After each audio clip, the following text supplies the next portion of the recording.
Hello दोस्तों मैंने आपको लास्ट टाइम बताया था कि टेक्नो कैमन 17 में एंड्रॉयड 12 एंड iOS 8.5 अपडेट मिलने वाला है। और दोस्तों बहुत सारे लोगों को ये अपडेट मिल भी चुका होगा, जिसमें आपको काफ़ी सारे नए फीचर देखने को मिलते हैं। आज की वीडियो में टेक्नो कैमन 17 के अपडेट के बारे में बात करने वाला हूँ। दोस्तों आपको लास्ट टाइम एक अपडेट मिला होगा जो कि आपका एंड्रॉयड 12 पर था, और इसमें आपको काफ़ी सारे बग्स देखने को मिलते थे, और दोस्तों जो कि बिल्कुल स्टेबल भी नहीं था, और उसमें आपको काफ़ी सारे प्रॉब्लम आ रही थी। किसी का यूट्यूब क्रैश हो रहा था या किसी के कोई अनदर ऐप क्रैश हो रहे थे। दोस्तों अब इस प्रॉब्लम को टेक्नो ने सॉल्व कर दिया है, और मैंने लास्ट टाइम एक कम्युनिटी पोस्ट में एक पोस्ट भी डाला था कि टेक्नो ने एक और अपडेट दे दिया है टेक्नो कैमन 17 की डिवाइस को। दोस्तों ये टेक्नो की तरफ से स्टेबल अपडेट है, जो कि टेक्नो की तरफ से सेकंड अपडेट है टेक्नो कैमन 17 डिवाइस के लिए। और दोस्तों आप इसे सिस्टम अपडेट में जाकर अपडेट कर सकते हो, जो कि आपका 3.2 GB का होने वाला है। इस अपडेट को करने के बाद आपकी टेक्नो कैमन 17 से रिलेटेड जो भी प्रॉब्लम थी वो सॉल्व हो जाएगी। दोस्तों मैं आपसे एक और बात शेयर करने वाला हूँ इस वीडियो में।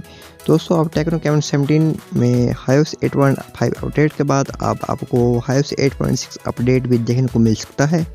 दोस्तों टेक्नो ने एक मंथ पहले एक पोस्ट डाली हुई थी, जिसमें बताया था कि techno caiman 17 users in Kenya wanted for iOS 8.6 software update. दोस्तों इस पोस्ट को देखने के बाद मुझे ऐसा लगता है कि टेक्नो कैमन 17 में अब iOS 8.5 के बाद iOS 8.6 अपडेट आने के चांस बहुत ज़्यादा हो चुके हैं। और दोस्तों आपको क्या लगता है कि टेक्नो कैमन 17 में iOS 8.5 की अपडेट के बाद iOS 8.6 अपडेट आएगा या नहीं? सभी नीचे कमेंट करेंगे। दोस्तों ऐसी कुछ बात टेक्नो कैमन 17 के बारे में। तो दोस्तों बहुत सारे लोग इस वीडियो को देखने के बाद मुझे कमेंट करेंगे कि भाई iOS 8.5 या iOS 8.6 अपडेट मेरे टेक्नो मोबाइल में आएगा कि नहीं। तो दोस्तों मैं एक बात क्लियर कर देना चाहता हूँ, अभी तक टेक्नो ने टेक्नो कैमन 17 के लिए ही iOS 8.5 अपडेट अनाउंस किया है। अभी तक किसी और डिवाइस के लिए अनाउंसमेंट नहीं की हुई है। जब टेक्नो की तरफ से कोई और अपडेट आएगी या अनाउंसमेंट आएगी तो मैं आपको अपने चैनल के कम्युनिटी पोस्ट पर अनाउंसमेंट कर दूंगा, और वहां से जाकर आप उसे रीड कर सकते हो। आई होप दोस्तों आपको आज की मेरी वीडियो काफ़ी पसंद आई होगी, और बहुत सारे लोगों के डाउट भी क्लियर हो गए होंगे। साथ में दोस्तों इस वीडियो को ज़्यादा से ज़्यादा लोगों तक शेयर कीजिए। Thank you.